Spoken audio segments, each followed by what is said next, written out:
नम जगन्नाथाय नमो नमः नम जगन्नाथाय नमो नमः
गुहारी सुन प्रभु आमर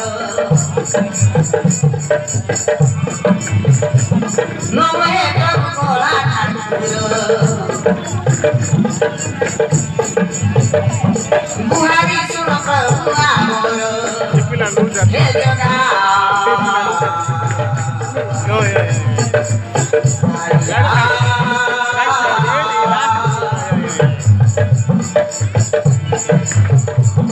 तुमनी कोटे की प्रार्थना जानी तू आमे तो पूजा करना तुमनी कोटे की प्रार्थना जानी तू आमे तो पूजा करना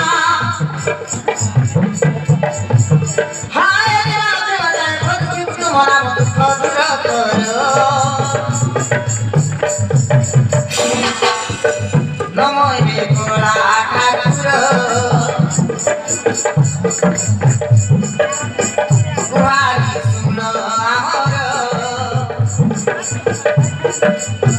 गुहारी सुन आमर ठाकुर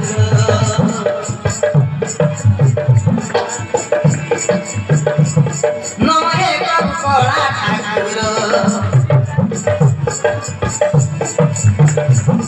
गुहारी सुन प्रभु आमर नमहे प्रभु कला ठाकुर गुहारी सुन प्रभु आमर हे जगा कालिया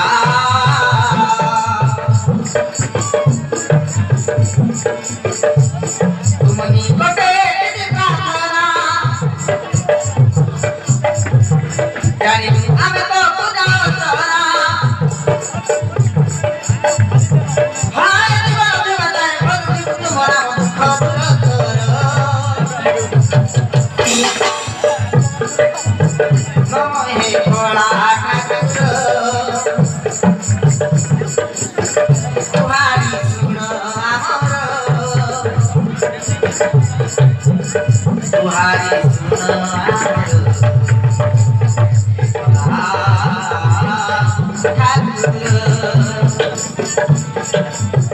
गुहारी सुन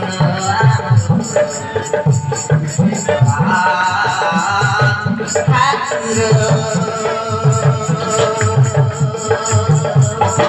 जगन्नाथ स्वामी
Ah.